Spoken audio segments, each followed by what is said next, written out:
ભંડોરીમાં બ્રહ્માકુમારી સત્યતીર્થ ભવનનું દબદબાભેર ઉદ્ઘાટન થયું. માળિયાહાટીના તાલુકાના ભંડોરી ગામમાં આનંદ, ભક્તિ અને આધ્યાત્મિક ઉર્જાના માહોલ વચ્ચે બ્રહ્માકુમારી સંસ્થાના સત્યતીર્થ ભવનના નવા આધુનિક સેવા કેન્દ્રનું ભવ્ય ઉદ્ઘાટન થયું છે. આ કાર્યક્રમમાં ગામની માતાઓ અને બહેનો દ્વારા માથા ઉપર કળશ ધારણ કરી પરંપરાગત વેશભૂષા ગરબા સાથે મહેમાનોનું ભવ્યથી ભવ્ય સ્વાગત કરવામાં આવ્યું હતું.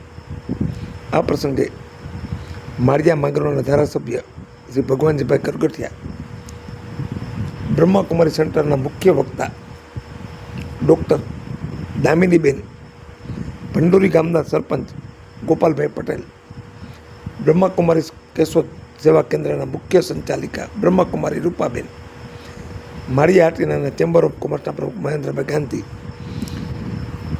માળિયાહાટીના કેન્દ્રના મિતાબેન સહિતના આગેવાનો દ્વારા ઉદ્ઘાટન કરવામાં આવ્યું હતું.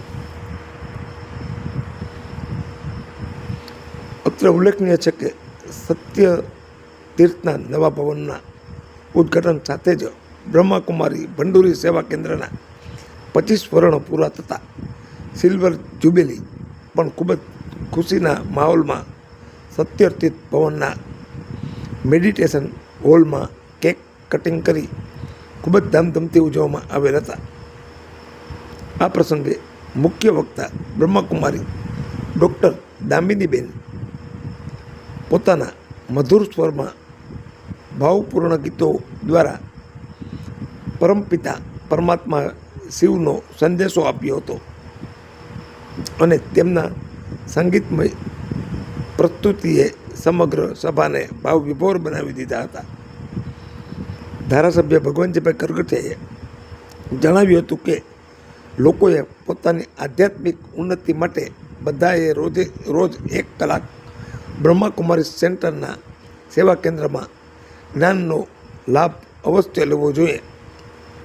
આ કાર્યક્રમમાં કેશોદના બ્રહ્માકુમારી સેન્ટરના રૂપાબેન, રાજકોટના બ્રહ્માકુમારી સેન્ટરના ગીતાબેન, માળિયાહાટીના બ્રહ્માકુમારી સેન્ટરના મિતાબહેન, બાલાગામના બ્રહ્માકુમારી સેન્ટરના ગીતાબહેન, ભંડોરીના દક્ષાબહેન સહિત મોટી સંખ્યામાં ગ્રામજનો, ભાઈઓ બહેનો અને બ્રહ્માકુમારી સેન્ટરના ધર્મપ્રેમી ભાઈઓ બહેનો ઉપસ્થિત રહ્યા હતા. કાર્યક્રમના અંતે બ્રહ્મભોજન અને સૌએ સાથે પ્રભુ પ્રસાદ લીધો હતો. આ સમગ્ર કાર્યક્રમને સફળ બનાવવા માટે બ્રહ્માકુમારી સેન્ટર કેન્દ્રના તમામ ભાઈઓ તથા બહેનોએ ભારે જહેમત ઉઠાવી હતી. જે દર્શક મિત્રોએ સુપરફાસ્ટ ચેનલને સબસ્ક્રાઈબર નથી કરી તેમણે સબસ્ક્રાઈબર કરી લેવી.